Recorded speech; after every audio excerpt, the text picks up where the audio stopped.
비출수록 가슴속으로 빨려들어 같이 보이는데 I know it's not right I can't stop me, can't stop me 내 앞에 놓여진 your red light 건너편에도 원한 예쁜 너를 맞춰 느끼고 싶어 짜릿한 highlight Can't stop me, can't stop me Whiskey, wiki, this is an emergency Happy, somebody stop me cause I know I can't stop me 대변하고 있잖아 생각하고 있잖아 이러고 싶지 않아 내 안에 내가 또 있나봐 나는 원하는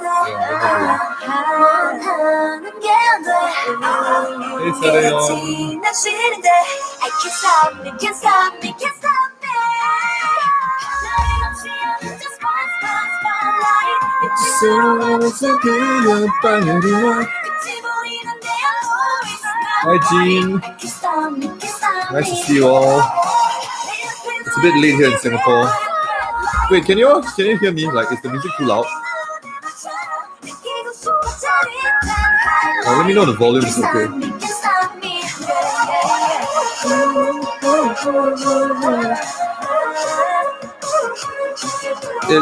It's a little bit as in it's too loud, right? Okay, let's turn it down a bit. Okay, we'll just play like some BGM, like it wouldn't be too loud then. Okay, yeah, I think my voice is probably loud enough. Let me just post the obligatory we are live screenshot. Okay, let's get that on Twitter. It's awfully late in Singapore. It's 11:20 p.m. So I probably won't be doing too long a stream, I guess. But it's more to just chill out and just talk to you guys. And yeah, I think we're all hyped from AAA. Really good award show. I mean, 6 hours is a whole marathon out there. But Twice, of course, won the Popularity Award and also Artist of the Year, which is the Daesung. Really amazing. And of course, I think we heard their live vocals again for More and More, and I Can't Stop Me. So that's really, really good. So yeah, did you all see their performance? I know they performed quite late, so it took a while before we could finally get to see them. But they're all really pretty in pink today. So really nice. Hey Teiko, hey Tigwing, good to have you here. We are live. What are you guys drinking? This is bring your own beverage after all, so do you have a drink with you? That's almost the first question I'm going to ask. So my first drink for tonight is Brothers Toffee Apple. It's a cider, so it's a bit alcoholic, 4% only, but it's really refreshing. I love it. They've got this really nice coconut flavor, coconut and lime, I think. They've got tea, lemon tea, Milo dinosaur. Nice. Stingwing is drinking water. Okay, yeah, water's healthy. That's nice. Hi Leok. I think I remember you from the last time. Hi Farah, are you drinking? Cheers. It's not soju, but it's cider. I might make a few drinks later. If you're interested, I can do some bartending. Like I have a gin and tonic ready on the go, but I don't have my yuzu juice sadly. So here, I'm just gonna close the door.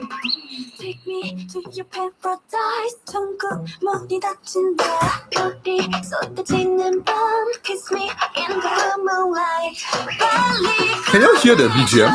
Like, I'm turning it pretty soft so that it doesn't interfere.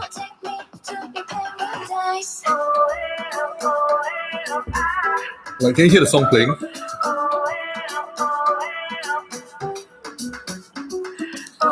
Gin on the rocks. Yeah, I mean that works, I guess. Teiko is drinking. I mean, I can't do my organic chem anymore, so I have no idea. That's some kind of alcohol. Ethanol, some ethanol. No idea. Okay, I said I would play like non-Twice stuff, but I mean, of course, since Twice won tonight, I'm gonna play some Twice first from I Can't Stop Me as well.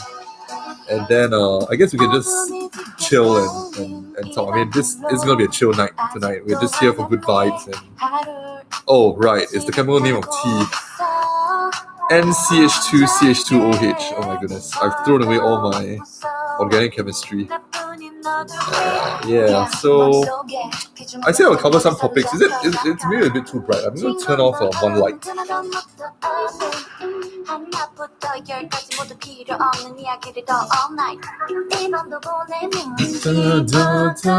that too dark now? I think the light's on behind me though.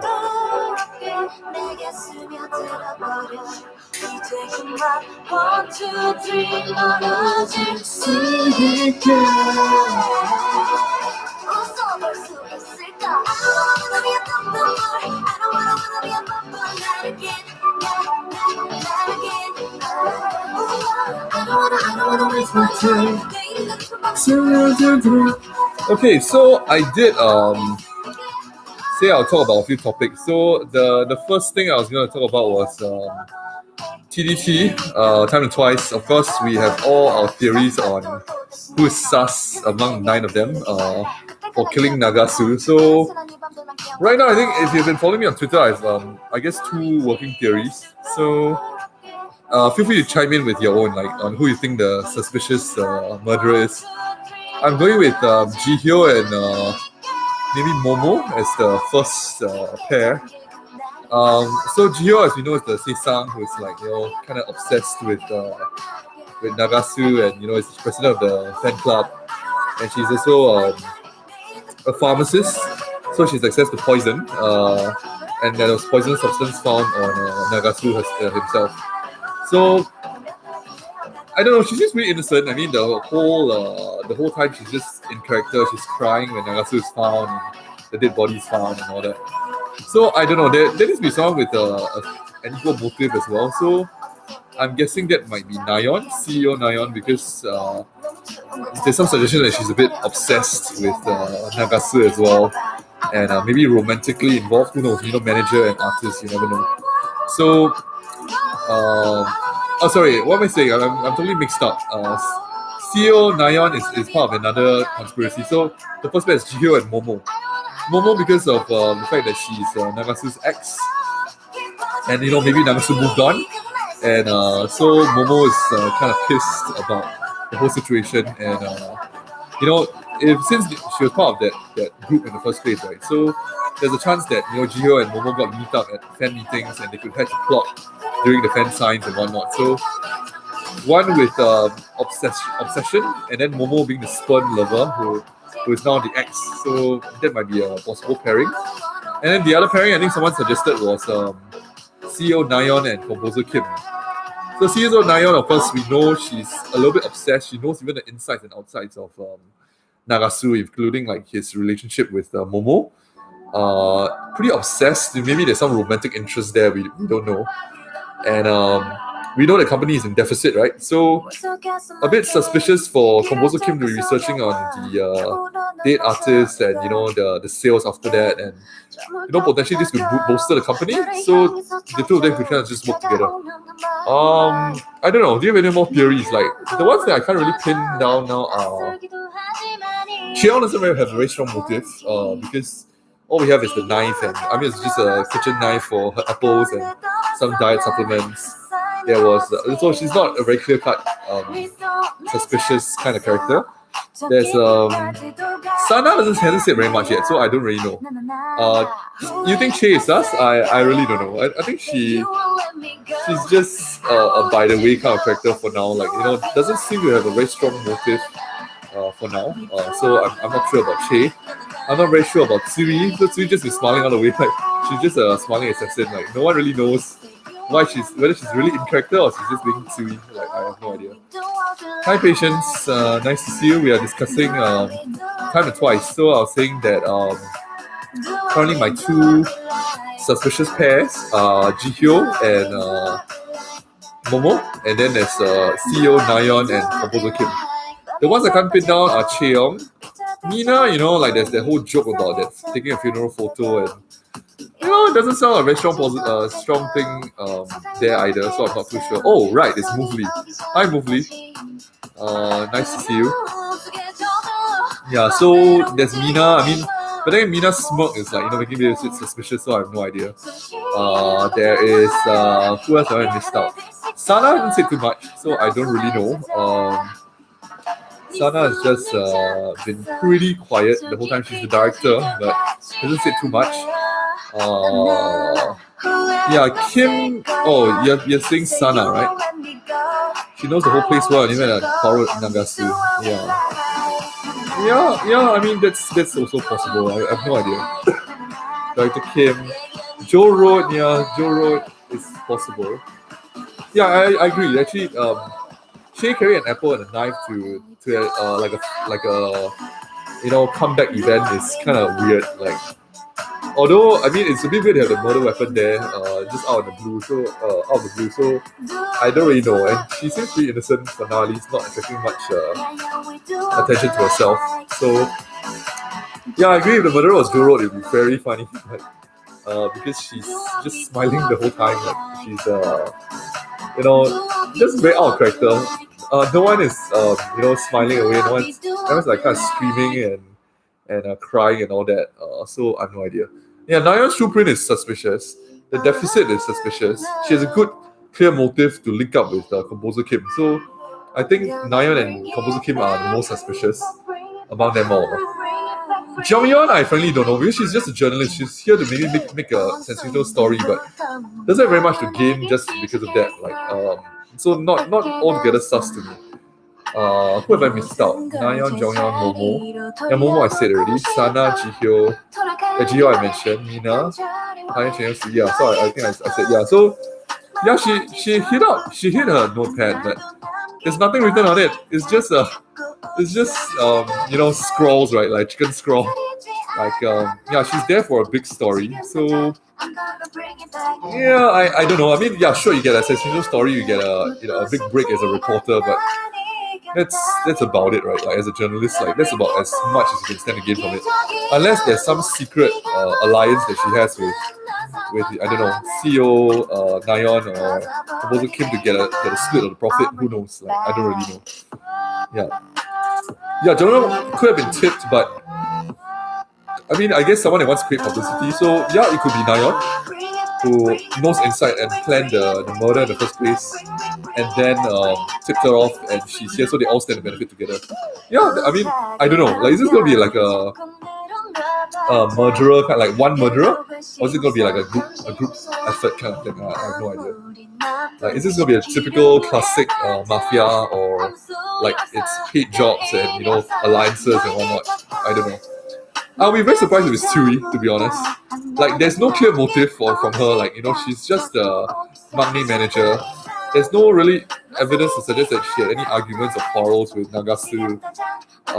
She's just been smiling the whole way. I mean, unless she was a hired assassin, like I don't know. Like, Tui is a savage, so it's always gonna be on the cards, if she's gonna pull a fast one and all of us. Yeah, so my bet is on Jihyo, because I mean that's my bias, but I have to be objective here. I think there's a lot of things like the notes, the notes written in blood about you are mine, you can only be mine, and her field application as the manager, her being a pharmacist, she's access to the poison. So maybe she didn't do it because she's in character the whole time. Like she's obsessed, but she's reacting kind of in accordance with what a concerned fan would act like. So she's in character, but she could have hired someone with a clear motive or a similar grudge to kill Nagasu. So my guess is Momo, because as the ex, maybe she feels like she's spurned, or maybe there was some cheating or something to that effect. So the bitten apple, I have no idea. Is it from More and More? I mean, we're just being clowns here, but yeah, I mean, I'm sure with every episode there's going to be new suspects, but if I'm not wrong, this in episode 2, Jeongyeon was voted off, right? So she's going to be down, but we don't know her role yet. So she's going to be leaving the pack. So I don't know. Yeah, the apple could be poisoned. So, but then there was also stab wounds, right? So that means the knife is it's definitely a murder weapon, but whether or not it's actually Cheong's knife is unknown, so we don't know about that. Yeah, maybe everyone's involved. Who knows? Oh, hi Barky. I mean, you're somewhere in here, but I have no idea. You're obviously not commenting, but my hair. Oh my goodness, my hair is too long. I need to cut it. But thanks for saying you like it. If you hear that. Yeah, so I don't know. I think it's just Composer Kim is scary because there are a few things don't make sense. Like the title of the song that she wrote is called Death. And researching dead artists, that is extremely suspicious. Like it coincides so well with the death. So I'm going to go with Composer Kim. Like she definitely has some role in there. And I mean, if she knows that she can profit from this, like if the song's going to make it big after the death, you never know. Like, you suspect Jonghyun twice Jajang. Yeah, is it like that? I have no idea. I hope Jonghyun's innocent though. I mean, I really don't think she has a very clear motive, like apart from a big cover story. Like, yeah, if it's only one murderer, I think it's hard to plant the body. Who was the one that was talking about the lifts? Was it Mina? I think she was saying something about the sheets, the announcement sheets with the lift in there. So I don't know. Oh yeah. Composer Kim was at those murder movies and all that. Which is very suspicious unless you can all fit it to the point that she was trying to come up with a new album based on death as a theme, but it's very suspicious. And with the deficit that the company is going through, it's a very clear alliance that she could have with CEO Nayeon. Make it big, kill him, create a whole spectacle, and the song makes it big on the charts, goes wins all the music awards, and it could benefit them, like financially. The company could be saved. Composer could take a cut. Who knows? Yeah, I mean, I'm just being a clown here, but there's so many possible theories here. Not likely for one person to drag one body and plant it. Yeah, not likely. I mean, Nagasu was a man, right? So it's not easy to lift a dead person, for sure. So maybe it's a group thing.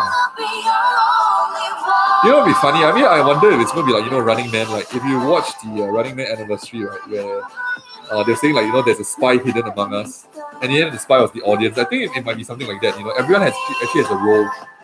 But I don't know, it seems like they're playing like Mafia, so it's going to vote out one person every week. So then it probably won't be all OT9 being involved, but it could be really just a group. So I'm going to go with pairs, like Jihyo, Momo, and then Nayeon and Taehyun. I think these are the likely ones. Oh, bodies are very heavy when they're dead because the muscle tone completely relaxes. So that's the term. That's where the term dead weight comes from. It's extremely heavy. So if you tried carrying a dead person before, not that I have, but if you have, it's much heavier than a usual person who's able to kind of pivot the weight off your shoulders or whatnot. So was I too obvious? Oh, they did a V-Live in the car and they spot this. I must have missed that V-Live there. Yeah, but Taehyun, I think she did say something like that. Like, am I too obvious? Like, so I think Taehyun has a role to play. I really do think so. But anyway, I guess with every new week we'll have new evidence to point to different people and probably new clues that will pop up along the way. So yeah, I mean, every Friday, let's stay tuned and we can continue to come up with new theories, new sus characters, and we'll continue to work on that. So, okay, the next bit is I did mention that I would I guess play songs other than Twice that I've been listening to. So feel free to put in like song requests or songs you like to recommend to me. I'm gonna play a few of my favorites, and I mean it's a night time, so we're all ready for sleep. So I'll play some I guess soothing songs from artists other than Twice that I love a lot. So to kick things off, tonight's first song request that I'm going to be playing will be This Galaxy by Byob. I think it's a great song. Very nice chill vibe to it. So this is Byob, one of my favorites.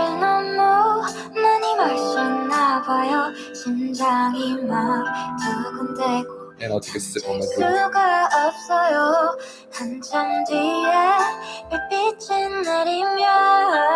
Yeah, this is one of my favorites by Byob.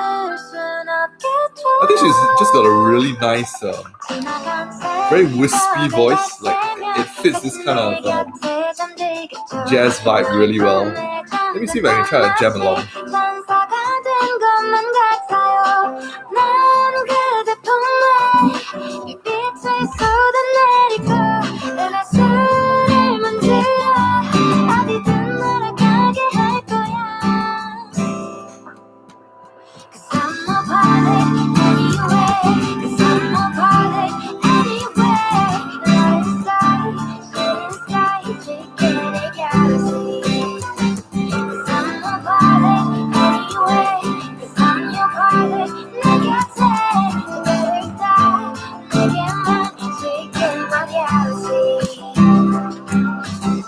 Yeah, this song's called Galaxy by Byob.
That was Byob Galaxy. So we're gonna do it like this. So I'm gonna play one song like that I would recommend, and then you can give me a song recommendation. I think there's someone that asked for Illusion. That's Monique. Illusion by Onyu. Let's listen to it. Illusion. By Onyu. I can't seem to find it on my Spotify. Let's see. There we have it.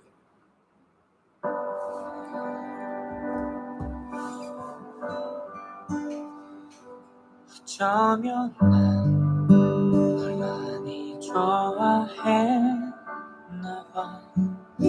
가슴에서 너를 떠올려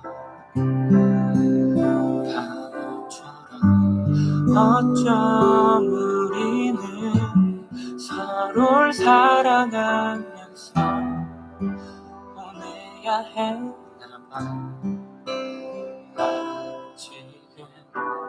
어리고 약한 내가 this is very nice. 부족했을까 그때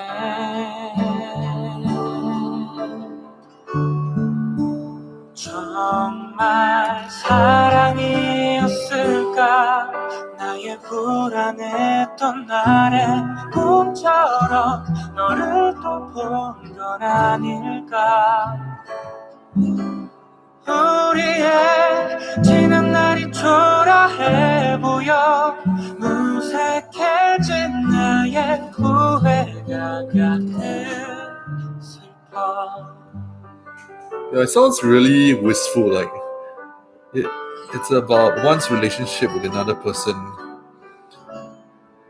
Well, I mean, that sometimes happens, doesn't it? Like, you know, you've been, I guess, with someone for so long that I guess the feeling sometimes fades away, and you question whether you're together just because of the convenience, or you know, you're just used to one another.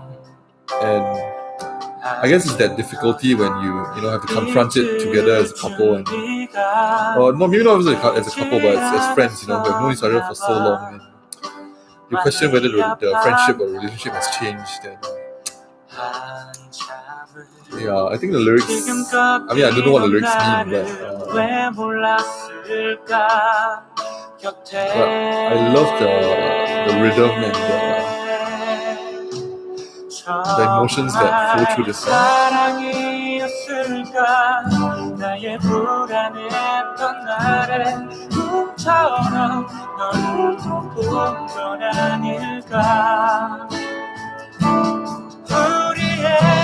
지난 날이 초라해 보여 어색해진 나의 후회가 슬퍼 이런 너를 보며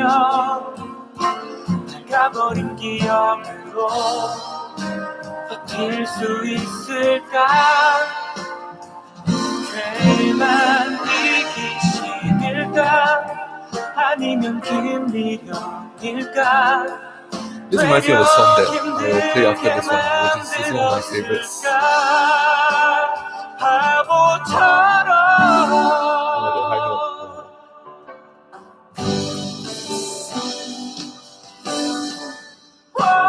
Is it going to go out one key? No, it's staying in G.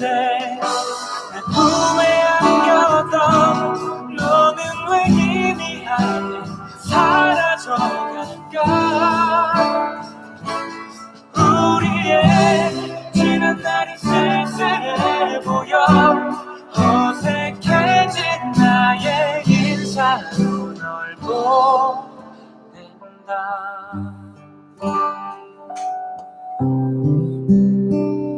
Oh, very nice. I'm glad I could jam along.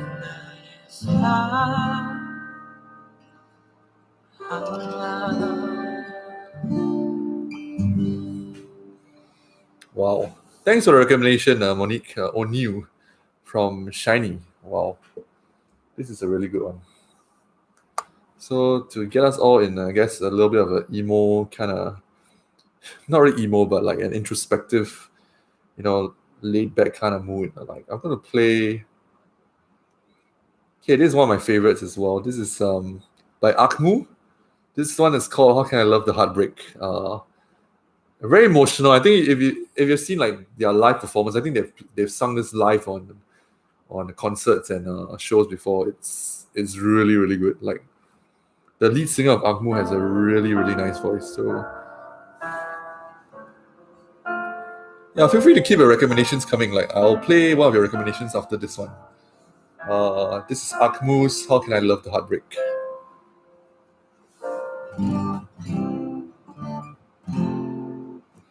부르며 발자국 물러나 내가 없이 혼자 걷는 널 바라본다 펴트리어주는 너의 풍경 발거리 가운데 뒤돌아본다 그때 알게 되었어 난 널 떠날 수 없는 걸 우리 사이에 그 어떤 힘든 일도 이별보다 버틸 수 있는 것들이었죠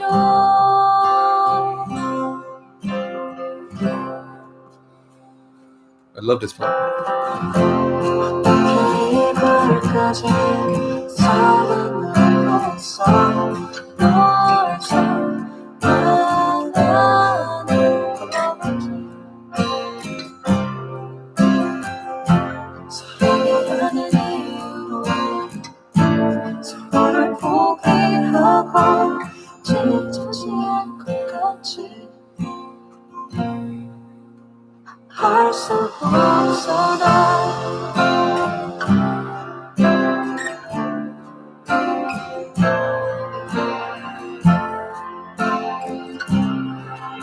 recommend me songs. Like what have you been listening to lately? 돌아갈까 정말 짙은 도로 위에 걸음을 보낸다 아무 말 없는 화 나누며 주마등의 길을 비춘 먼 곳을 본다 그때 알게 되었어 갈 수 없단 걸 한 발 한 발 이별에 가까워질수록 너와 맞잡은 손이 사라지는 것 같죠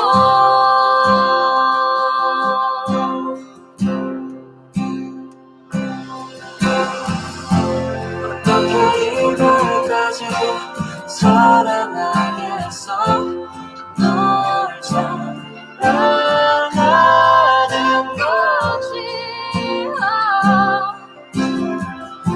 사랑이라는 이유로 서로를 포기하고 찢어질 것 같지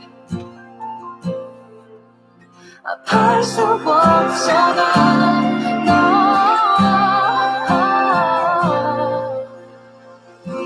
어떻게 내가 어떻게 너를 이후에 우리 바다처럼 깊은 사랑이 말을 때까지 기다리는 게 이별일 텐데 어떻게 너를 이후에 우리 바다처럼 깊은 사랑이 말을 때까지 기다리는 게 이별일 텐데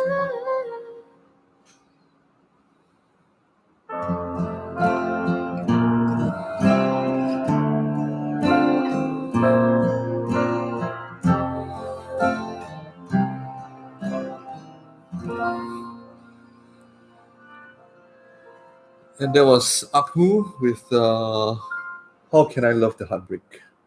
Okay, I'm gonna play a few by you guys. So you've got Whoops. Okay, that's one of my favorites too, but we can play that later. That's something else. Okay, someone has asked for I'm Your Girl by Khan. I'm your girl. I'm your girl? Like question mark? Okay, that's by Sai. And I mean, since Barky is like making a rare comment here, I'm gonna play your request. So that's I'm Your Girl. Let's see what's up. By Khan.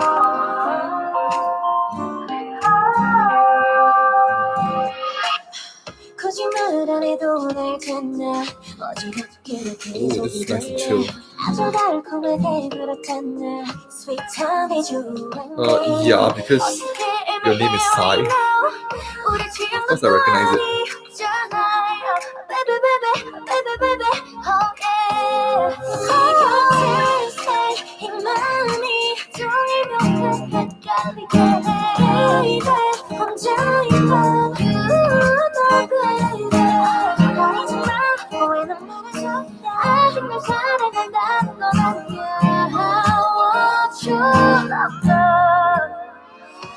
And you, I'm your girl, you don't understand. Every animal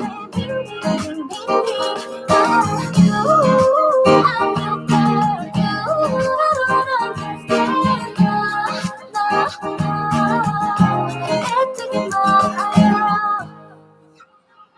Nice. 진짜 몰라서 물어보는데 It's nice and chill. 이름이 없는 문자는 뭔데 하지만 나는 진짜를 원해 혹시라도 다른 맘이라면 비켜줄래 어디로 튈지 몰라 매일 나는 불안해요 Be my girl baby Don't say 이 마음이 한 사람 찾아갈지 몰라요 혼자인 밤 널 baby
I'm Your Girl by Khan. That was a request by Sai, or otherwise known as Baki, one of my fellow TJ admins.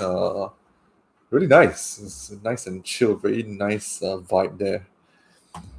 Okay, I don't know. What do you guys want to talk about? Like, I was gonna do a ask me anything kind of live stream. So yeah, you could do ask me anything like medical, non-medical, life, food, anything at all. And you could do it like this or that kind of thing. Like, I don't know, tomato ketchup or chili sauce, that kind of thing. Like, I'll answer all your questions. And in the meantime, let me find another song to play. Let me dig through my K-pop playlist to see what I normally like to. Someone asked, how badly does the body stink after death? Well, the only dead bodies I've really been in touch with were, I mean, in year one anatomy class in medical school, like they were all soaked in formalin. So like this chemical that kind of makes everything smell really acrid. Like it's just really sharp to the nose. It just burns your eyes as well. So there's no stink there, but it's kind of hard to get used to that. Other than that, I guess like well, I mean, are you up for a scary story? I actually had a bit of a scary encounter in year 3 of medical school. I think it was year 4 of medical school. Trying to play some spooky music, huh? Let's look for spooky music. I don't want to scare myself though. I'm alone at home, so it's okay. I have a cross behind me, so I shouldn't be too scared. Spooky music. Ugh. Oh, great. I look for spooky music and the first thing they show me is Ghostbusters. Like, come on, that's not scary. Like, Ghostbusters.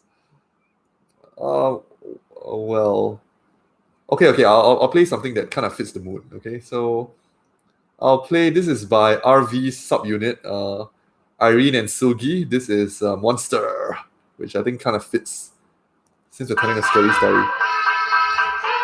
Yeah, wife's on night shift tonight, so I'm alone at home. So okay, we're in the mood now, so it's Monster. Give me a moment. Oh, okay, so scary story. Okay, do you want to hear like spooky scary, or do you want to hear the dead body story first? Like, I'll let you all choose. I've got scary story like spooky, like to do with ghosts and supernatural stuff that I've told TJ once actually, and I've got the other one, which is the dead body story. Okay, so we've got dead body. Yeah, supernatural will be after this. I'll do supernatural as well. Oh, by the way, since we're on the topic of Monster, I thought Monster was amazing. Like the MV was like jaw-dropping. Like I mean, Irene and Sugi like dressed to kill, and I mean that part when Irene's face changes to that monster was so good. Like it shocked me the first time I saw it. Like, but yeah, so okay, dead body story. Okay, let's talk about that first. So this I think was in my 4th year of medicine. So this was part of our emergency medicine posting. So we were based in the emergency department. So part of being part of the emergency department was that we have to attach to the ambulance drivers. So we kind of follow them on dispatch, like when they get a call, like about like a casualty at home or someone's collapsed in the middle of nowhere. Like we'll follow them on the run, see how they kind of resuscitate and transport that patient to the hospital, and it kind of like shows us, what goes on behind the scenes, like from the point where the paramedics get involved, load them onto the ambulance, do their resuscitation first, bring them to the A&E, and that's where they get the ER, where the doctors and nurses do their work. So on one of our ambulance runs, so it's quite interesting. The ambulance run that I was attached to, they had all kinds of cases. So it's quite interesting. Like there were people that called an ambulance for stupid reasons, like a stuck toe or like a mild asthma attack. But then there was one that we called for, and it was a guy that was clearly very distraught on the phone. So he said like so he was driving this lorry, right? So he was going to a warehouse. So as he was driving, so after he had driven, so he had a partner with him. So his fellow colleague was with him, and he left his colleague behind. So in a lorry, there's a front compartment and there's a back where all the cargo is.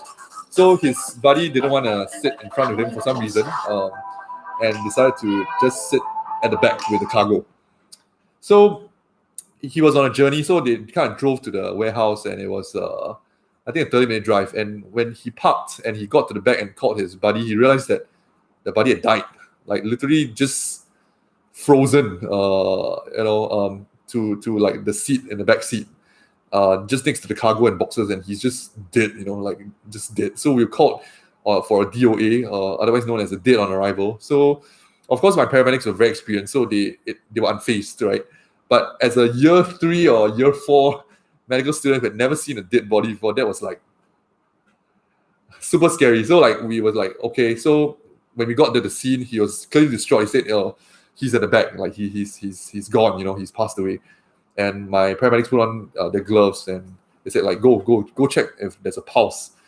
And what the sight that came to me was something like that thought still kind of haunts me to this day. That image is still in my head. Like when we got to the back, so it's all a lot of boxes, right? So we're shifting all the cargo that had kind of been displaced from the right.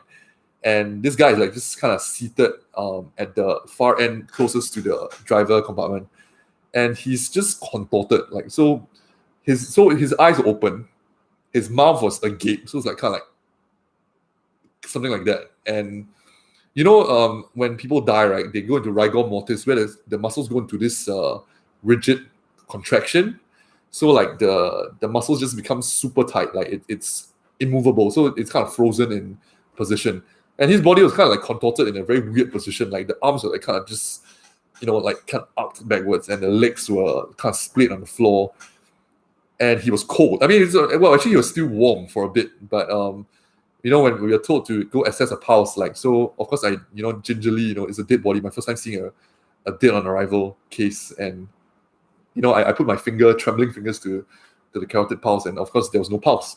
The guy was long gone, and yeah, that image still haunts me to this day. I remember after that, right, like for a good 2 weeks, I couldn't eat or sleep properly. Like I couldn't go to dark places alone. I couldn't go to the lift alone. Yeah, but that was my very first encounter. Very scary, I guess, because it was bizarre. I mean, this guy was supposedly very healthy, right? Like, and it was just a normal routine, ride to the warehouse. You wouldn't expect like your partner to just, have a heart attack and just collapse at the back seat, right? Like, so the guy felt a little bit guilty as well, because he's like, oh no, I should have checked on him, but there's no way of knowing. So that was that. So yeah, that's the dead body story. Okay, maybe not very scary, but who's up for the ghost story? And this is a real story, by the way.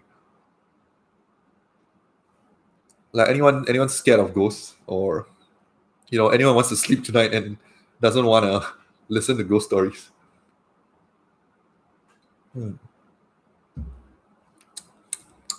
I've told this one to TGA before, so I think Barky would know this story. It's not very. I wouldn't say it's very, very scary, but it's a true story. So it happened to me, and a few of my other friends who experienced it as well. So okay, I've given the trigger warning. So TW, ghost stories, spookiness, and you might not sleep tonight, right? Okay, so ghost story, ready? We're gonna go. Okay, so if you must know, I am a Christian, but and that's why you see a cross behind me. But I used to be from Buddhist family, so my mom is generally quite a superstitious kind of person. So yeah, TW, ghost stories. Yeah, so if you're just coming in and you don't want to listen to ghost stories, just mute me, and yeah, we'll move on to another segment after this. So yeah, so from young, right, like my mom would say things like, in Singapore there are quite a few like superstitious kind of I guess rituals and practices. So there's one that says, when it's the middle of the night, right, like you're walking alone in an alley, right, if someone calls your name, okay, anyone tuning in from Singapore, like, you can answer. If someone calls your name in the middle of the night and you're walking alone on a lonely street, what are you supposed to do? Or what would you do? All answers accepted. I mean, if you're not from Singapore, it doesn't matter. Like, what would you do? So Patience says run. Monique says don't turn around. Ting Wing from Malaysia says don't look back. I guess there are probably two different theories for this. Then Barky says sing. Yeah, so I do that. I actually sing now. I sing like Amazing Grace and hymns to kind of distract myself. But okay, this is from my mom. So I will ask her again like someday. But what she used to tell me was the logic. I guess most of us will be too scared to turn, right? So the idea is we just don't look back and don't answer. So that's one possibility. So don't answer and just walk on and ignore it. But my mom actually says, right, according to the Buddhist school of thought, there are apparently 3 lights on your body. So there's one on the forehead, 1 and 2 on the shoulders. And I think there might be more on the rest of the body. So she says, actually humans and ghosts, humans are actually stronger. So ghosts actually are much more scared of us than we are scared of them. That's what she says. So if anyone calls your name, her theory was that you're supposed to turn. And not just turn halfway, because if you turn halfway, what happens is that these lights on your body are extinguished by the wind or something like that. So these lights are supposed to protect you against the ghost. So she says if you turn, you must turn fully so that all your lights shine onto the ghost, and the ghost supposedly gets terrified and runs away. So that take from it what you, but that's one of the theories. And the other one that I think she used to tell me was in the middle of the night, right? If you're walking along a street with a lot of trees, don't shine a light into the trees. Who knows why? Like again, Singaporeans, I think you would have an idea, but if the rest of you who don't know, like, why do you not shine lights into trees at night when it's dark? I'll wait for your answers. Anyone knows? Why do you not shine lights into trees at night?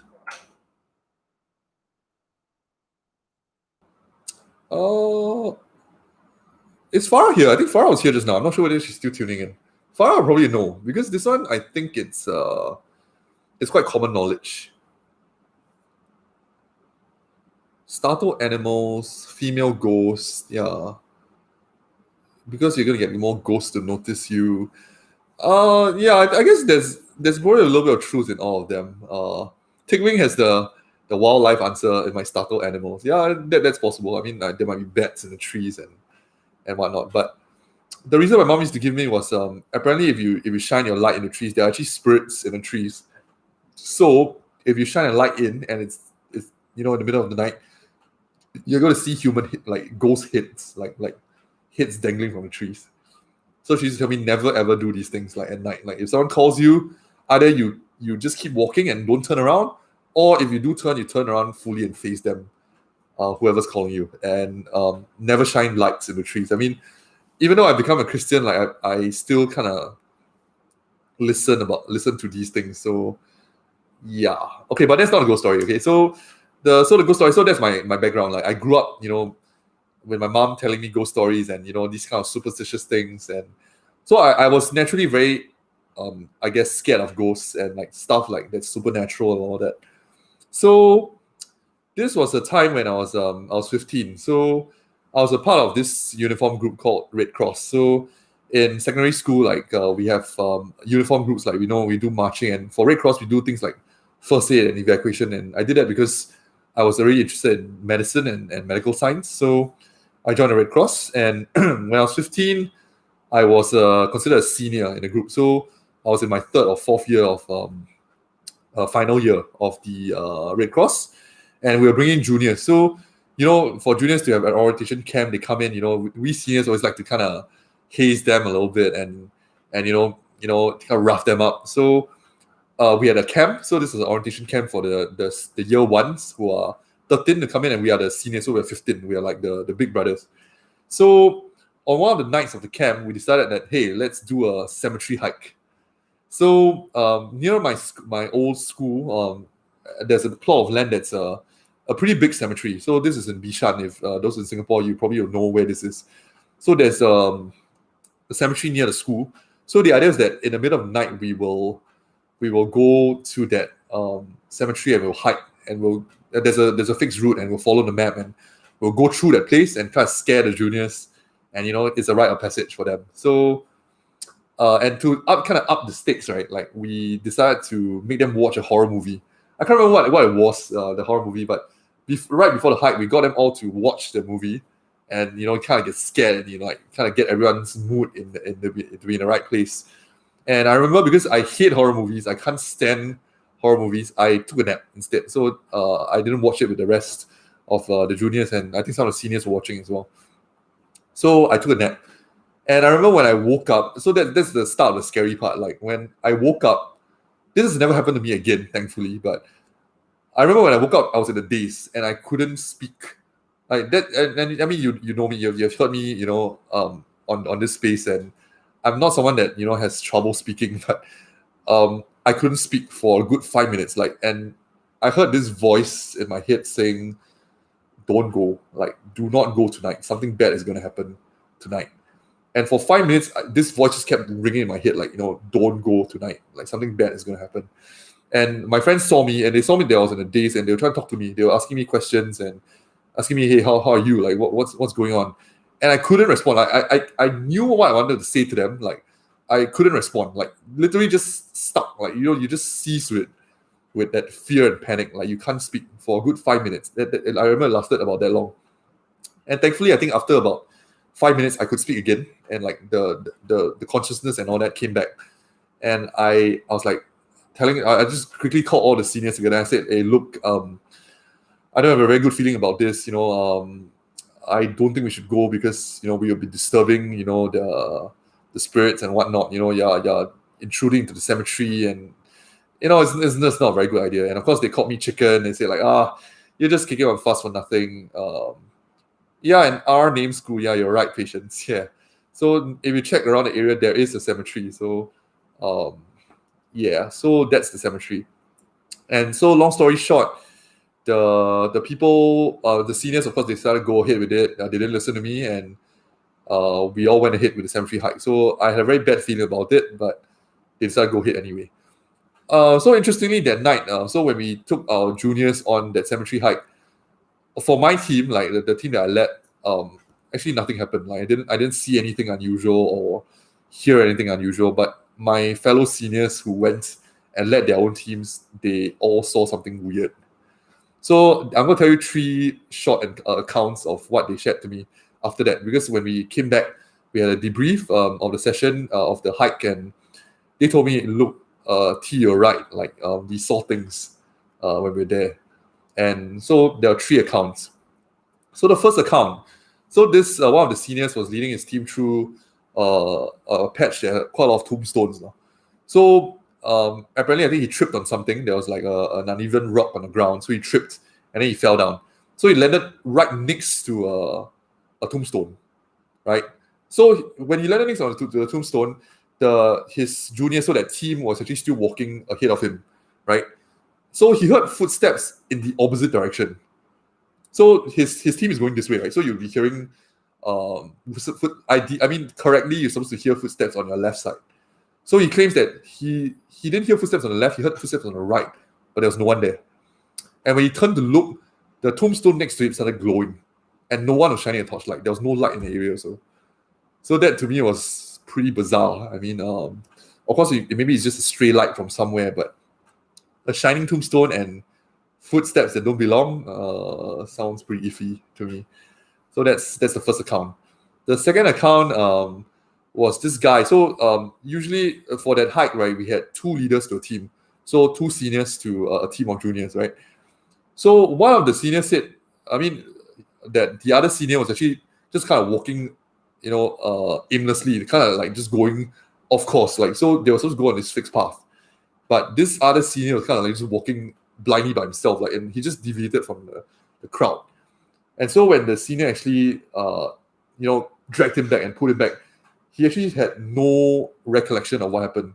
And he said, like, he felt like there was this strange energy that dragged him to that forested area, which again to me sounds very creepy. I mean, as I'm talking about it, I'm actually getting goosebumps on my back. Like it's something I can't really explain. But I'm saving the best for last because the last one is probably to me the most scary of them all. So as I mentioned, there are two seniors to a team, right? So there was one senior who was kind of going ahead to kind of scout the path ahead of him, and he said when he turned back, right, when he turned back and he was looking at the other senior and basically shouting out instructions to him, he turned back and he saw that the face of the senior had changed. It wasn't the senior's face; it was some other face that didn't belong. And it happened for a split second. And when he, just rubbed his eyes and turned again, their face had changed back to the senior's face. So, yeah, I mean, I don't really know if these are the work of ghosts or spirits, but I do believe that they exist.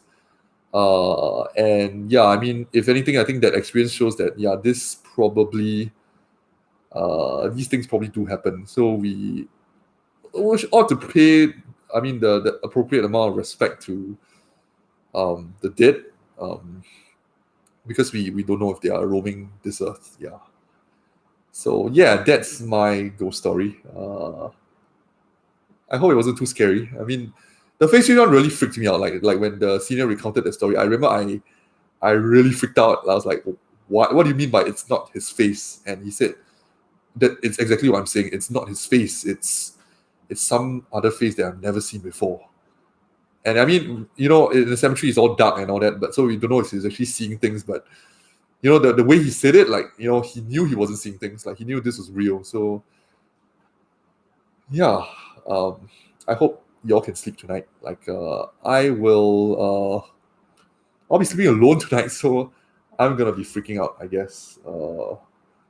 But it's okay. I am, of course, a Christian, and I know God is with me. So time to lighten the mood a little bit with some more music and kind of, I guess, shake this off. What is a nice good night song? Let me play my K-pop list again. And let's see if there's anything that is fun and can help us to forget about this. Bum, bum, bum, bum. All my K-pop songs are kind of fast. Oh, okay, I could play this. This is from the Patience has a story. Okay, let's listen. Okay, Patience has a story about an old World War II bunker. Okay, tell us more. Like what happened? Like this is like one of those exhibits, is it? Like you went and you felt something?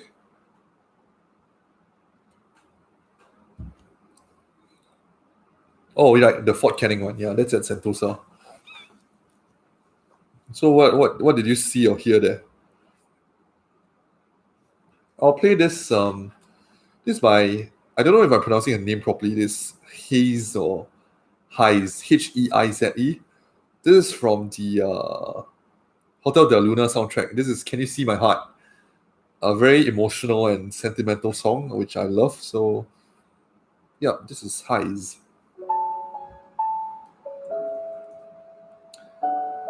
And in the meantime, we'll listen to Patience's story.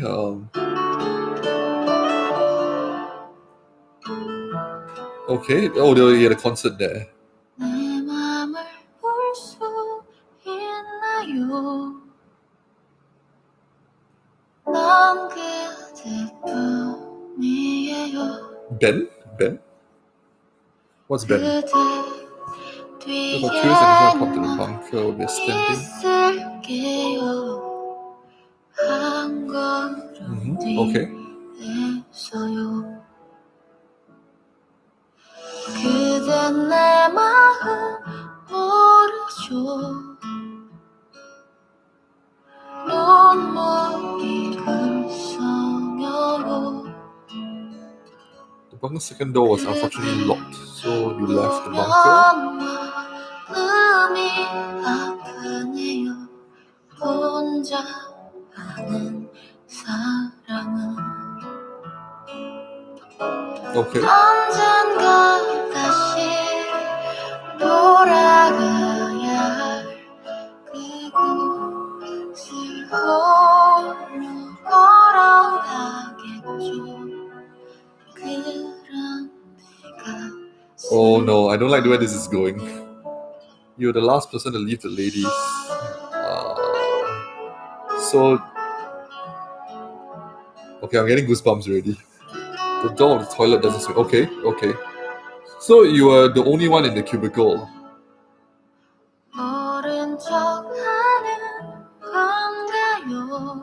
Oh my goodness. Did the lights go out? Like,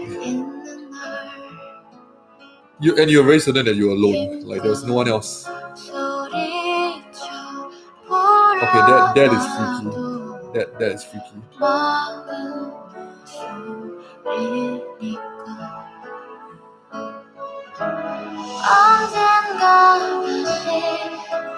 Oh my goodness.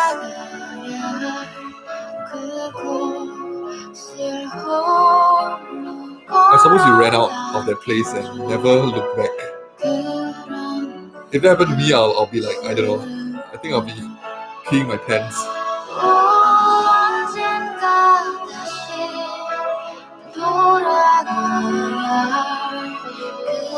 Oh my goodness.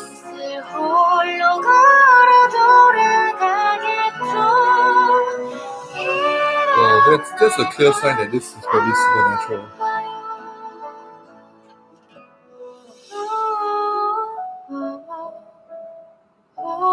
Is that the end of the story?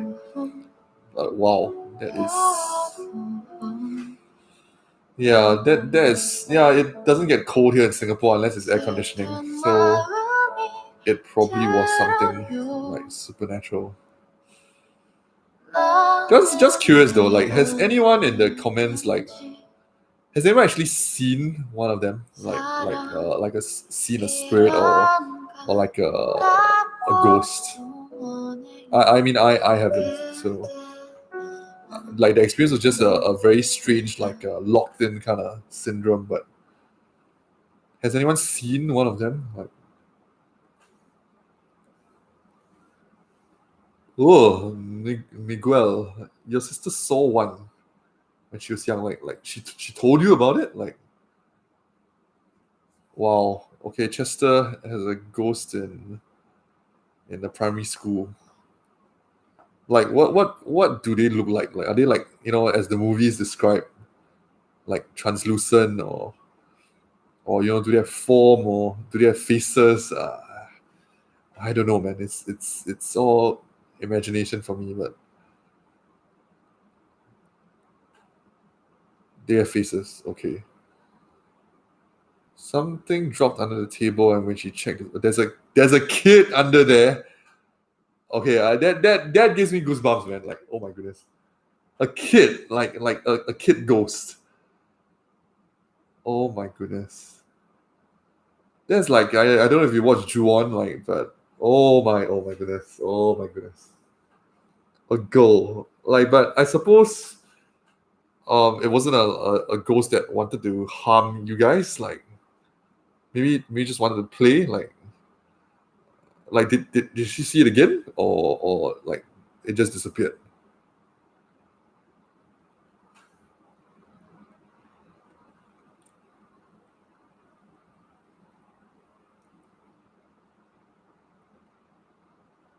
Oh, so it's just gone for good. That is scary. That is scary. Oh my, patience. A full-figured one in some kind of war uniform. Wow, that's one of those probably old war ghosts that weren't able to rest in peace. When we moved out, the neighbors told us someone died there previously. Oh my goodness. Okay, time to change topic. Okay, that's enough ghost stories for one night. This is scary stuff. Scary stuff. Okay, time to play more chill songs. Nice and chill songs. Okay, I'm gonna play this one. This one is an old song. Okay, I don't think any of you know this because this is a very old Korean drama.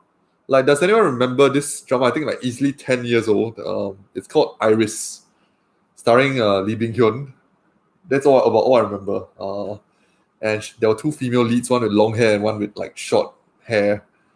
And one of the songs from Iris is this song called Don't Forget, which is one of my favorites. It's a very heartbreaking kind of ballad because eventually I think one of the female leads dies while protecting the male lead. It's a spy intrigue story. So I'm not sure if you know this one, but I'm going to play this song, which is Don't Forget from...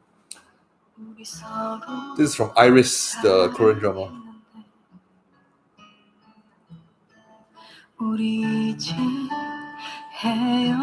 Okay, we'll continue to chill. So no more ghost stories. No more ghost stories for now. I probably won't stay on too long. Like, it's already 12:30. We've actually spent an hour here. Just gonna throw this here. But my primary school used to have many ghost stories around because it used to be a war hospital. Oh man. I'm just curious, Monique, where are you from exactly? Like, your name is Lam, so I'm guessing that, are you Singaporean? Like, or like Malaysian? I have no idea where you're from. Oh, Hong Kong, right, Hong Kong. Ah, okay. Oh, it's a war hospital for Japanese soldiers. Oh, okay. But I don't suppose you actually saw any of them, right? Like, you didn't experience anything like that, which is good. I mean, which is good. Like, I think it's best that we don't encounter them and, just respect them.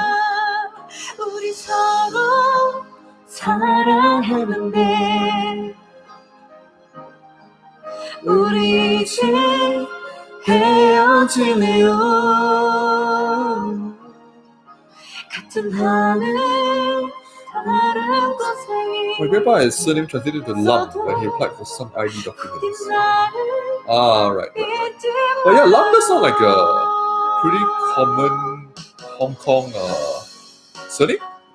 Yeah, actually, I'm sorry. I think you probably said this before, like Monique, that you're from Hong Kong. I think I remember that from the unboxing live stream. I'm so sorry I forgot. Yeah, so Lei Homa, Sek Pao Mei. I mean, I suppose you have eaten because it's very late and you shouldn't be eating now anyway. So Sek Pao Mei. That's about all the Cantonese I know. Lei Homa, Sek Pao Mei, Siu Mai Hakao, Lepako. That's all I know. Yeah. That's right. Carrie Lam, right? Yeah, because your premiere, Carrie Lam, yeah. So LAM, yeah. Not LUM actually. That makes sense. Okay. You can ask me anything, like so we're not gonna do any more ghost stories, but if you've got anything at all to ask me about like life, love, and anything at all, like I'm more than happy to talk about it. Like and if you don't, like I may want to pick your brains over something, like a friend that's specifically my friend who's going through some problems. Do I have perfect pitch? Probably not. I've heard that there's such a thing called absolute pitch and relative pitch. Like absolute means like you can kind of pitch you know what key it is, you know what like note it is. Like that's absolute pitch. But I don't have that because I can't name the note because I don't really have music theory. But I do have relative pitch, meaning that I know when there's a key change. I know like I can roughly tell what key things are. Like there's this thing that I like to tell people that no one I think actually understands what I mean, but okay, all of you watch SpongeBob SquarePants, right? Like SpongeBob SquarePants, like the cartoon. You all know what it is, right? So for SpongeBob SquarePants, when the opening theme song plays, like there's actually it plays in a certain key, but when it's a new episode or when it's like not one of those old episodes, right? It's a new episode. The key actually shifts. It's a very subtle shift, but it's actually a slightly higher key. Like it's like maybe a half a semitone up. And that's how I tell. Like so, whenever they play the theme song, I actually can tell is that going to be an old episode, like something I watched before, or is it going to be a new episode that I've not watched before? So my friends will tell me that I have relative pitch, but I don't have perfect pitch because I can't really tell you like what note something is. Like you play on a piano, but if you would ask me like what key like this song is in, I could listen and I could tell you like roughly what it is. Like generally, I think the major keys are easier for me. Like, but if it's like a flat, like I may have to kind of sing in my head for a little bit before I know what key it roughly is. So yeah, I don't really have perfect pitch. Yeah, so there's that. Yeah. Ask me anything.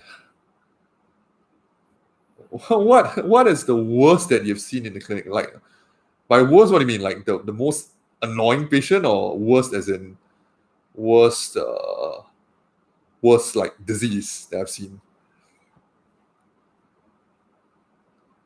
Monique, you've been playing music for more than 10 years. Wow. What instruments do you play? Like, I can only do guitar. I used to play harmonica for a while, but I can't. Oh, oh wow, clarinet. Cool. My brother actually plays the clarinet in band, so he actually branched to play piano. Like, he actually self-taught himself piano, but now he's kind of stopped piano, so he's just doing clarinet. Yeah, that's really really cool though. You're in a marching band. Wow, that is super cool. Like, yeah, that's what my brother's in. Yeah. I don't know if you know some of these pieces. Like, wait, how old are you again? Like, are you in high school or like university? Like, that means you're probably quite young, actually. Like, I'm guessing teenage years. Like 15, 16? Oh, but like you're in a university marching band. Wow. That is cool. That is really cool. Like, maybe you should propose to them, like, I mean, since you're once, right? Like, you can propose to them to do like a fanfare, like a band arrangement. That would be super cool. Like fanfare in a big band, marching band kind of setting. Like, that would be awesome. Like, do you know some of these pieces? Like, one of my favorite pieces, like, because my brother used to be in band, right? So I used to go for his concerts. And so I know some of the military band pieces. Like, do you know this one called Ovation Overture? Like, that's one of my favorites. And my brother's favorite is this one called 7th Night of July, which is awesome. I love it a lot as well. So I'm not sure if you've heard of any of these, but Ovation Overture and 7th Night of July, like, these are some of my favorite band pieces. I think there's also Blue Ridge Saga. Like, that's more for, I think, high school level. Like, university is probably too easy for you guys. But like, I'm not sure if you've heard of any of these pieces. But yeah. So my brother was in a marching band for 4 years as well, and that's how I know some of these. Okay, back to the question: annoying or worst diseases? Both is fine. I mean, annoying is on a kind of day-to-day basis. Like, there's always patients that don't listen to advice. Like, just today, for instance, I had one patient who told me that she had been giddy for 3 weeks. So she actually seen me like once before, and then another doctor like I think a week later because she wasn't better, and we already given her medicines, and we already told her that if you're not better by then, you should be seeing a specialist, like at a emergency department, to make sure that there's nothing wrong with the brain, right? Because you're giddy and you're having nausea and vomiting. So we told her as much, but she came back again and she said, "Look, I'm still giddy." And I said, "Okay, the last time we referred you to the hospital, like, did you go?" And she said, "No."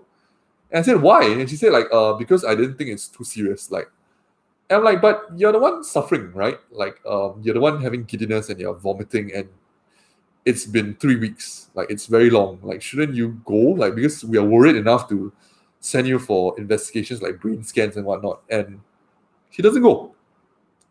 So that to me is annoying, because you come to a doctor to get advice, right? Like, to get treated and to feel better. But yeah, there's some that just disagrees with what the doctor says and listens to Google instead, and they just kind of do things their own way. And then it's very funny, and they'll come back to you like maybe a week later and say, "Hey, I'm not better." And then we ask them, like, "Do you do exactly what I told you?" And they said, "No." Then you're like, "Okay, is there any surprise why you're not better?" So that to me is annoying. But for me, I think right now the most annoying patients that I've had are those who. So of course we're all living in COVID times, right? So I have patients that come in for flu fairly often. They have like cough and sore throat and whatnot. And if they have a flu, in Singapore, it is required by the Ministry of Health to do a swab test, right, to make sure that you don't have COVID. But yet many people come, they know, I mean, they know that they have to do a swab test, and they kind of argue their way out of it. They try to fight with me, bargain with me, and just don't want to do it. I had one uncle, like this elderly guy today. he had sore throat and he had flu.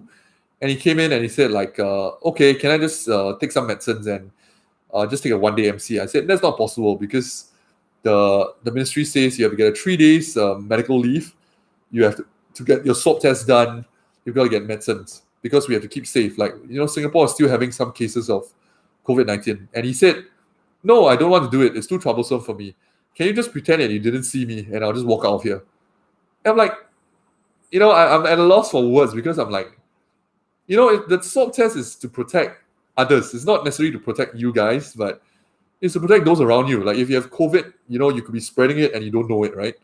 And a lot of cases of COVID have no symptoms. And here he's saying, look, it's too troublesome for me. Look, I'm just having very mild sore throat, so I don't think it's bad enough. And then the best part, doctor, can you pretend you didn't see me at all? Just take my name off the list. I'll just go back home. And you don't have to give me anything. Like, as a doctor, can I do that? Like with good conscience? Like, can I say like, okay, I never saw you today. Like, we'll pretend this consultation never happened. And I'll just tick off the list. I mean, that's the easy thing to do, but based on my principles, I can't do that. I mean, I said, look, it's not possible. I have to give you the MC. I have to get you to a swab. Like, that's the responsibility I have as a doctor. I need to protect the community around me. I mean, that's what I'm tasked to do, right? So that's the annoying type. Like, I find it that most annoying when they fight. When they fight me for the MC, or they don't agree with the swab test, and it's just really, it's very trying on my patience. Like I really don't want to flare up, but sometimes I'm like, look, I have to shake them and say, we can't go on, we can't open up the country, we can't, travel because of people like you, because you take things too lightly. You're not complying with protocol, you're not complying with screening, and as a result, we're still having new cases, and as a result, we can't move forward with our opening of the economy. So that's the annoying. Yeah, that's the annoying part for me. And I mean, I face this on a daily basis, so it is grating on my patients, but I don't have a choice. Like, I mean, that's what I deal with as a doctor. So that's the annoying. Okay, worst diseases. In the clinic, I don't really see that many life or death cases as often. I mean, because it's not in a hospital setting where patients are very sick. But I'll say I've seen a fair share of interesting cases. Patients with very interesting diseases. Some really bad, and they've come at a very late time, and you can't really do very much for them. I'll just name two annoying, very bad diseases. So I remember this lady who came in to me, and she was brought in by a friend, I think a relative. Like, so she had this mass on her breast. That actually she had it for months, but she was fearful. She didn't see a doctor. So by the time she came to see me, like, it was essentially rotting. It's rotting flesh. There was a smell to it. It just kind of eaten into that whole breast and into the chest wall and all that. It was really bad. So of course I referred her to like the cancer specialist, but my fear was that it probably had spread too far by then. She was also having like breathlessness and all that. So the worry was that it had spread to the lungs as well. So that was just really sad because the patient just has come at a time that is too late. The cancer has spread too far, and treatment may not be as effective anymore, and they live with the consequences. So that's pretty sad. I do have another story of a teenager, very resilient. So she came in with her mom for a very odd presentation. So she came in with a swelling that was pretty large. It was around, like, I think, if I remember correctly, it's about 2 centimeters around the neck, right? So most of the times we think this is probably a lymph node, like, because around the neck you have these things called lymph nodes where they kind of swell up when you get infection because they are where your immune cells are in the body. So when there's infection in the throat area, usually the lymph nodes around this place will swell. So that's quite common. And usually with the course of antibiotics, it does come down. But for this girl, it was very weird because she didn't have any like sore throat or flu symptoms, right? She was actually quite well, but she was running a fever and she had this very big, firm mass around the neck. And for me, it was a bit too big for my liking. Like, I'd never seen such enlarged lymph nodes before. Most of the time, I see it's usually about 1 centimeter. So this case was really big. So I decided to refer immediately to the children's emergency, where she got a formal biopsy, and it turned out to be a metastatic tumor. So the tumor actually started from an ovary. It grew to a size of, I think, almost 20 centimeters, and it actually spread along the lymphatics, which is the lymph drainage in your body. So it kind of spread all the way to form a lump here. So it actually had crossed a few barriers. I was quite shocked because I don't often see this. This is actually very rare. And for first presentation to be a large mass like that, it's very uncommon. So thankfully, she was seen. The biopsy confirmed the diagnosis of a tumor. Unfortunately, she had her ovary taken out, so she was very young. But she's making good recovery. She did chemo, and now she's actually in remission. So very resilient. I mean, her mom comes back often to thank me, but I tell her that actually I haven't done very much. Like I just referred her because it was something that I felt needed immediate attention, and it's the things that I do, I guess. Like on a day-to-day, sometimes I feel like I'm not really making a difference. Like some days I just see patients with cough and flu. I see patients that want to get out of work. They're not actually sick, etc., etc. Like that's by and large the most of what I see every day. But sometimes you see that one that you make an intervention, you make a judgment call, and that person's life is changed for the better, and that's what gives me my satisfaction. So yeah, that's in a nutshell my job as a doctor at a clinic. Yeah, so annoying patients, difficult diseases, but yeah, I mean, we learn to be prepared for the unexpected every day. So, oh yeah, exactly. So she was only in her teens, right? And it's not a very common tumor to have at all. It's what I call a germ cell tumor, so very rare as well. And for it to spread so far from the ovary, that's in the abdomen, to the neck is pretty scary. Like it actually happened over a period of time, but she didn't really notice it. So yeah, that's the answer to your question, patience. Yeah. Okay, maybe we'll do like maybe one or two more questions, and I'll end with a song, and we can all go to bed. Like I am ready for bed. It's been a very tiring week this week. Or if you have no questions, then I want to pick your brains on something like relationship problems that my friend is facing, and I'm looking for advice on what to do next. Like if you have any more questions or stuff, let me know. You can ask me anything, like anything at all. Yeah, so relationship advice. Is there such a thing as broken heart syndrome? Here's where Dr. Google comes into play. But actually there is, yeah. So some people do have described this case called broken heart syndrome. So if you open up your heart, right, there's actually this thing, there's this phrase that says pulling at my heartstrings. So they're actually cords. So if you open up the heart, right, there's actually cords that attach from your heart wall to the heart valves. So no one really knows what the purpose of these are, but most medical doctors who have done research on this think that it's to do with the dynamics of the fluid, so the blood flowing through and all that. It actually has something to do with that dynamics of the fluid. So there have been cases described where if someone has suffered emotional stress of a very large kind, like if someone very dear has passed away, or you've been dumped for something like that, you can potentially have those cords rupturing. They kind of break, and as a result, the heart fails, and you can actually suffer a very serious heart attack and die as a result of that. So there is an entity called broken heart syndrome. It is not common, but it's sometimes the things that we hear of, like when a husband has the wife pass away, and in grief, right, he suddenly collapses and he also passes away. And when they do autopsy, they normally find it's something to do with the heart. So yeah, that's probably my understanding of broken heart syndrome. If I'm not wrong, that's the pathophysiology of it. Yeah. So it's not always fatal. So I'm just looking up Google.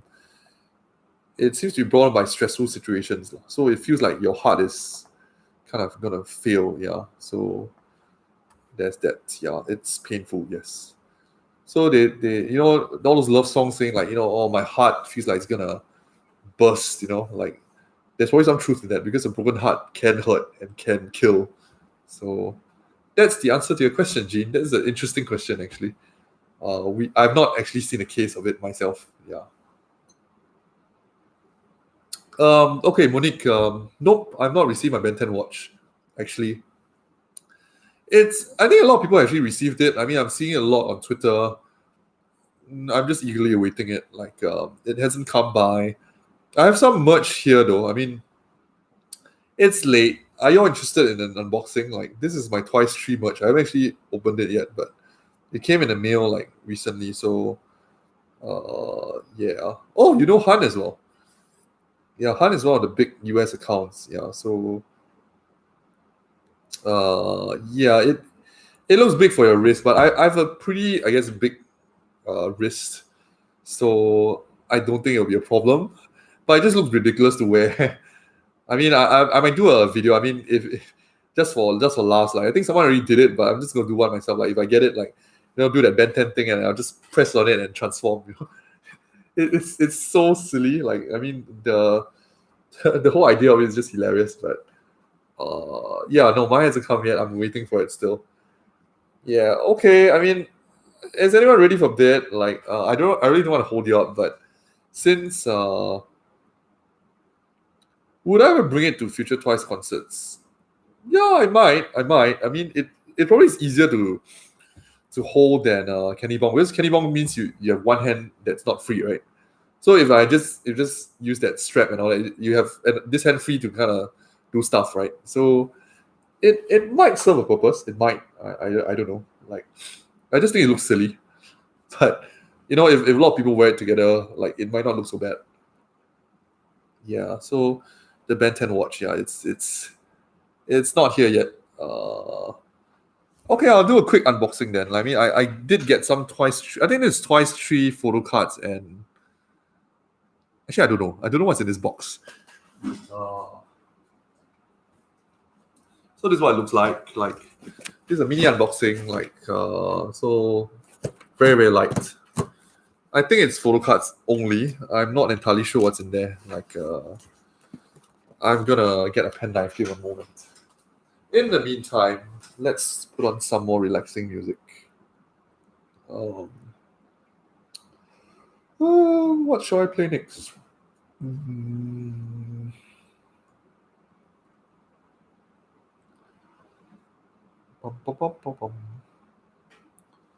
Okay, I'm gonna be playing this one by Chung Ha. This is also from the Hotel Del Luna soundtrack.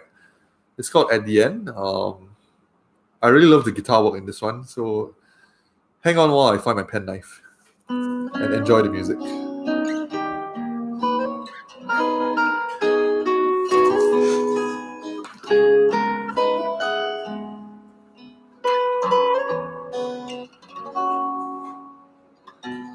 다가서면 멀어지는 저 꿈결처럼 0805 Sailing. Ooh, by SNSD.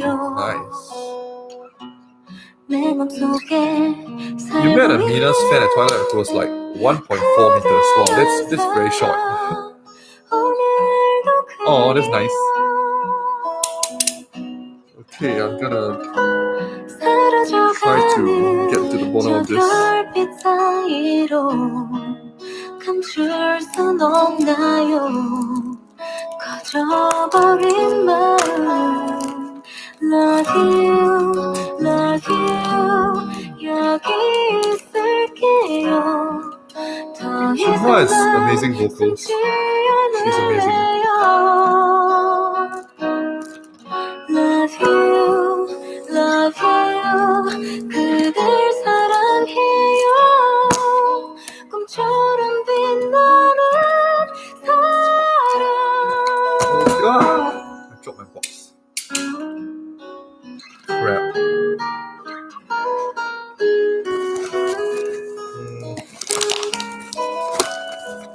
Okay, what's in here? Actually, I think it's just photo cards, actually. Oh, it's better! Better! It's better! It's my better CD. Oh, I thought it was gonna be twice 3 actually. Whoops. I made a mistake then. Okay, excellent. It's better. Okay, just make sure I didn't leave anything in the box. Okay, moment of truth. I think the better drop rates are horrible. Oh yay, it's Tahyun. Wow, she looks amazing, as always. Better. It's a little bent though. This is the better sticker, I think. As usual, I think it's going to be a group photo card in there, so unless I get very lucky, I'm not going to be an individual member. But ta-da! Better!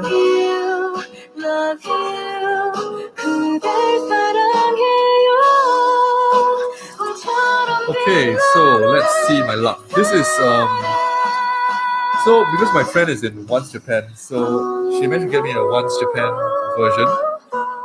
So if you can see at the bottom, this is the Once Japan version, which comes with I think 2 photo cards, so I might get lucky. Let's see.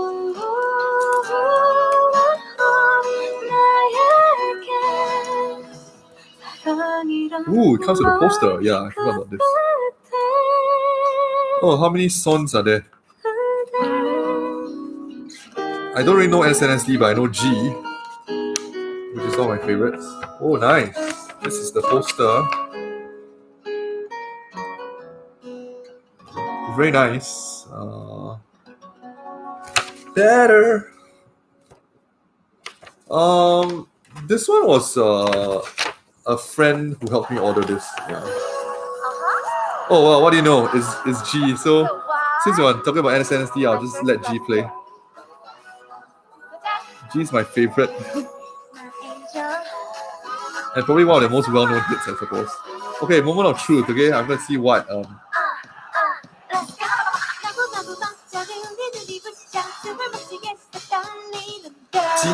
G, baby, baby, baby, G, baby, baby. Okay, so this one, as with all their Japan CDs, it's just kind of plain. Like there's no like member CDs or whatnot. Okay, the more of truth, like photo cards. The problem with the Japan ones is that it's always hard to get to the photo cards. Like, you have to like be very careful. Okay, moment of truth. Okay, it's hidden inside here. The lyrics. Ah man, this sucks.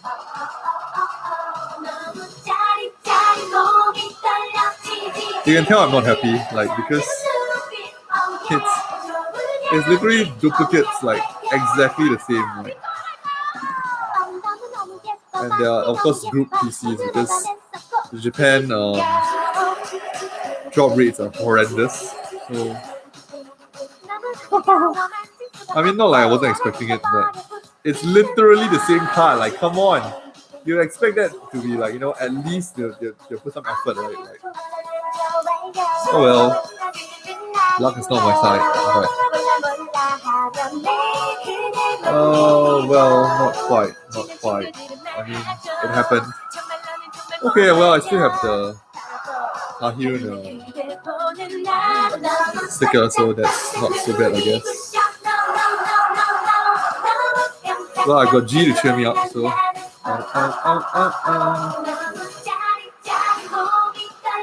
don't know what this is for, but. Anata no serial number.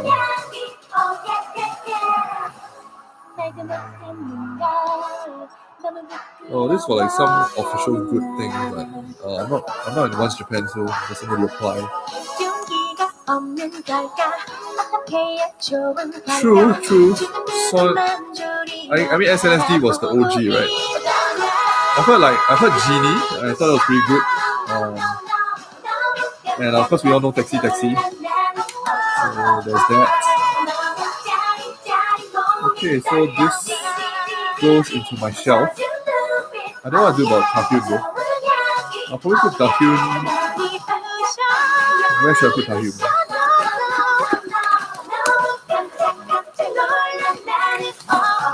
Oh yeah, Taxi is because of Sana. Okay. So once Japan, I see cards sticker.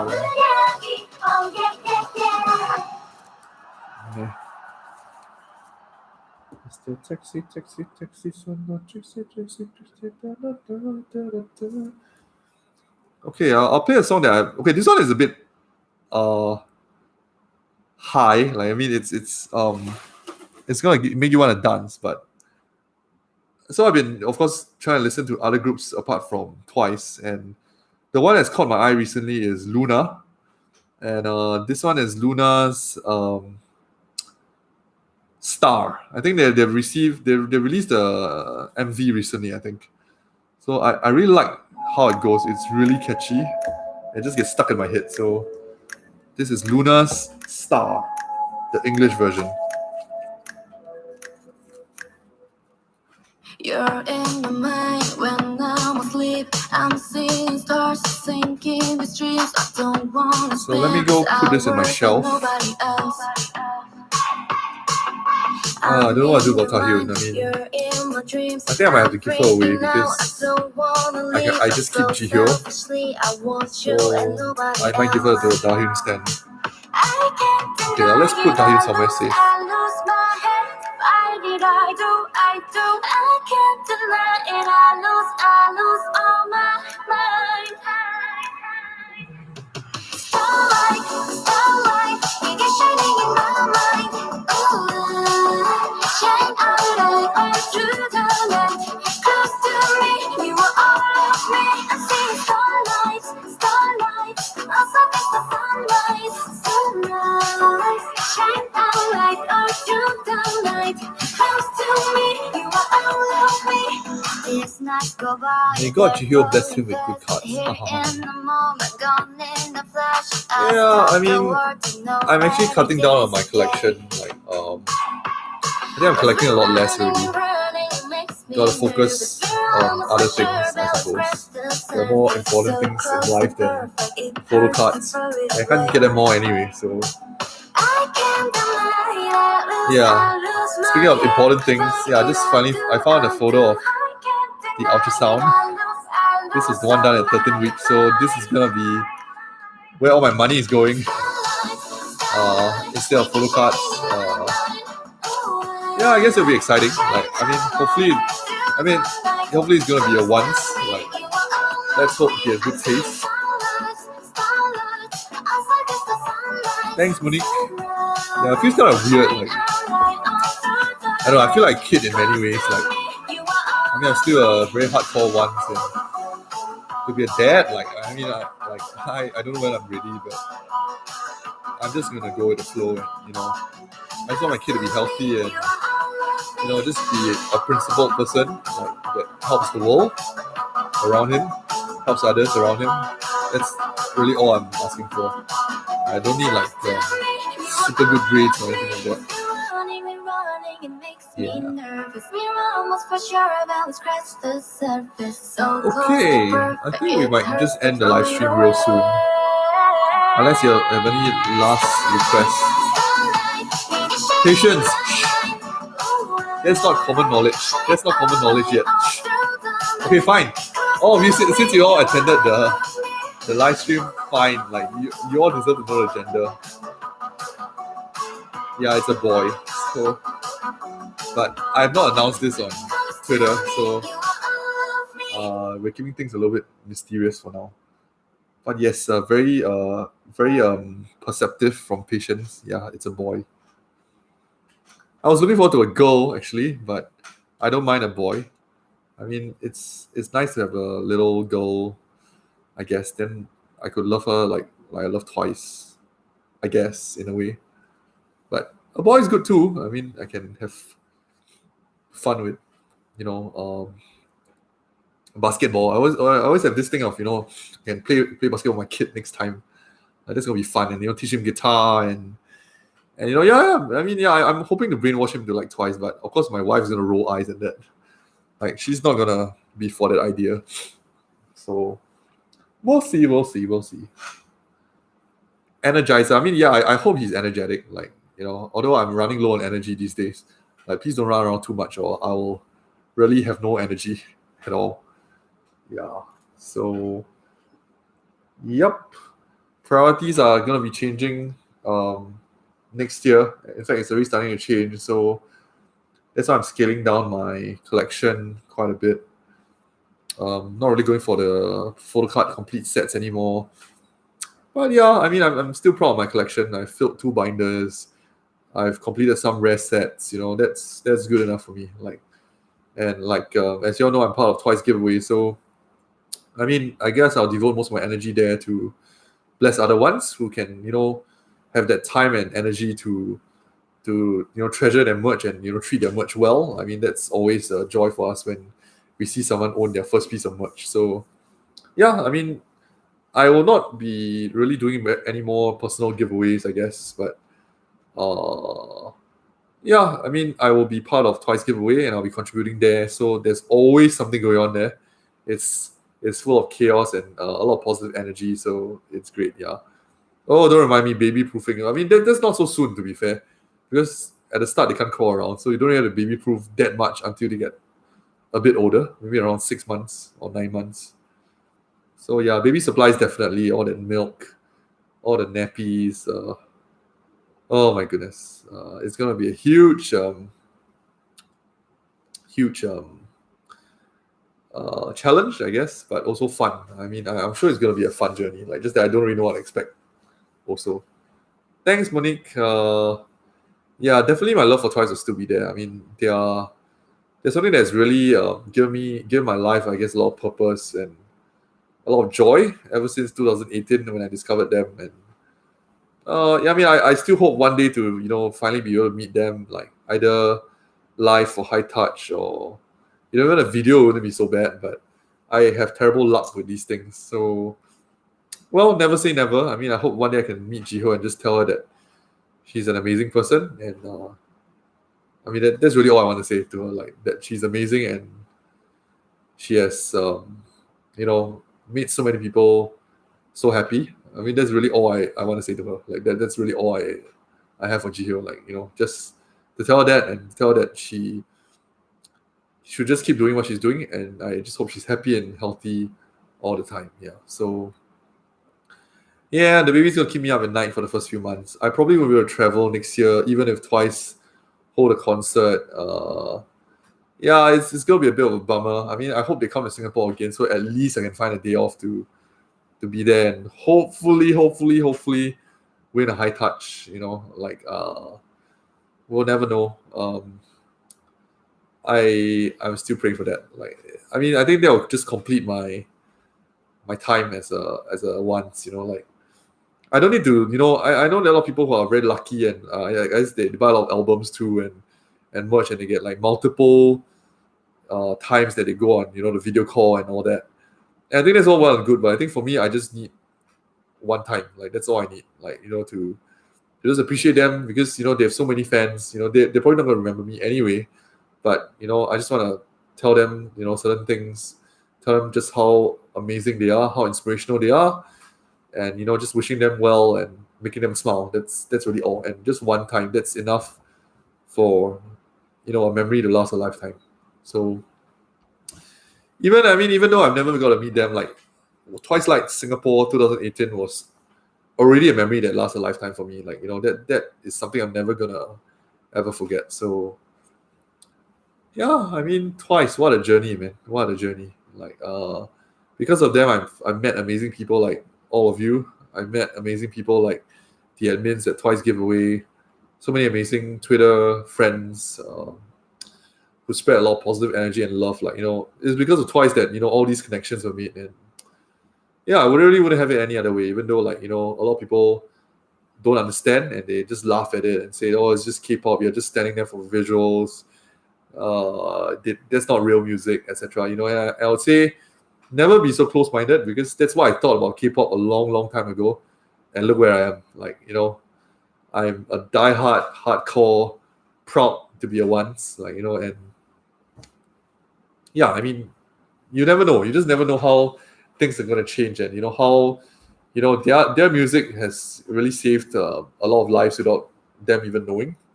And I really strongly believe that. I think a lot of people have been just inspired to carry on and to persevere through their lyrics. And yeah, I mean, Twice deserves a lot of credit, and I'm sure all of you can attest to that as well. So yeah, we are all a very blessed fandom. Like, we are very, very blessed. Twice are just really a group, one of those groups that, like SNSD, like, it's once in a blue moon, like, but they come and they leave their mark and they make history. That's Twice for you. So on that note, we will end tonight's live stream. Like, I'll probably play one last song. I can only think of one that is very, very apt for now because I'm feeling very sleepy now. It could be the fatigue from the week, but it also could be the alcohol. Yeah, Patience, you read my mind. Yeah, so I'm gonna play you Jaya Good Night. Of course, from the Twistagram album. And with that, I bid you all a good night. I hope you have a good, relaxing time. Hopefully, you don't get too scared by the ghost story. And the Twice book. I know a friend that got it.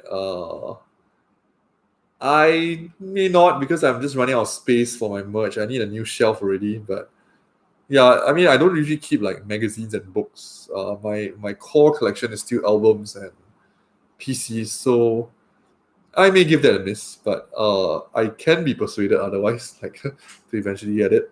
So not for now. But I guess if it gets into mass publication and I find it at Popular, like one of our bookstores, I might just get it. So yeah, this is Jaya Good Night, and this will be our last song tonight. Yes, I know I said I wouldn't get a Ben 10 watch and I got it. Like, it's one of the things that I regret. Hey, but I said I wouldn't get season greetings for Korea, and I still haven't gotten it. So consider that like, self-restraint on my part. I only got the Japan one, like for season greetings 2021. I didn't get the Korean one, so I'm still waiting for the Ghibli speaker as well. I think that's gonna be cool. Like, thank you all for like spending time with me, and I got the Bluetooth speaker though. I got one, just the speaker. I didn't go get OT9 because it's super expensive. But do you know it costs $66 for one? And it's probably like this size. Like, it's tiny. And $16 for that, like I can't afford that. Like, it's not a wise thing to do. Yes, without shipping. It's without shipping. It's crazy. So I got it for one of my admins in Twice giveaway, who is also a Geo stand. So I got 2 Ghiblis. So that was like 132, but with shipping it was about $24. So about $150 in total. It's steep, but I knew I had to get it. Like, I mean, I can't resist Labridis. So that's me. I have too many lovelies for my own good. Speaking of lovelies,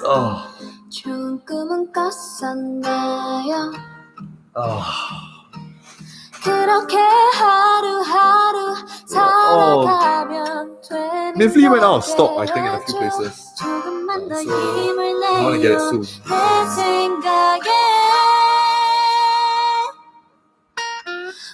Think about me all night long. 우리 함께하는 이 시간 꿈속에서 노젓고 우리 두 마음이 만들어갈 행복한 순간.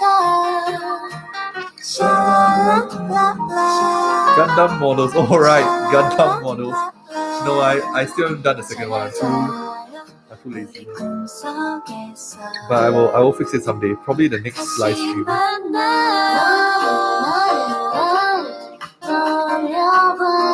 If I do a sleeping live stream, will you all watch? It sounds a bit creepy. I know someone that does it, but I was thinking maybe I'll just do it for fun. Like one day, I take a nap and then you kind of watch me sleep. It's kind of weird. Yeah, this song fits so well. It's making me very sleepy. think about me Yeah, all that's Mark, by night the way. 우리 함께하는 이 시간 Yeah, he did like I think a laundry live stream, and he did a sleeping live stream. So it's giving me some ideas. I think he did a workout live stream recently. Like he's just doing push-ups. I tend to do like songs, and I just like do like chill stuff, like chat with you guys and play some music. But if you all have any suggestions for future live stream or content you want to see, like just let me know, and yeah, I can consider that. 내 생각하면서 Oh, Sana's 그대 speaking voice is 생각하며 so soothing. 그대 꿈속에 찾아갈게요. 잘 자요. Good night.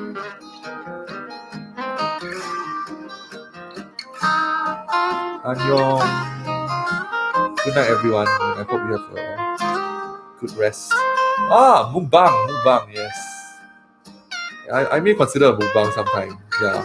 So this time was bring your own beverage. Maybe we can do like a mukbang, and you can bring your own food, and we can all just eat and talk. Good night, everyone. I hope you have sweet dreams too. Thanks, Jean. And rest well, everyone. 자자요. 안녕.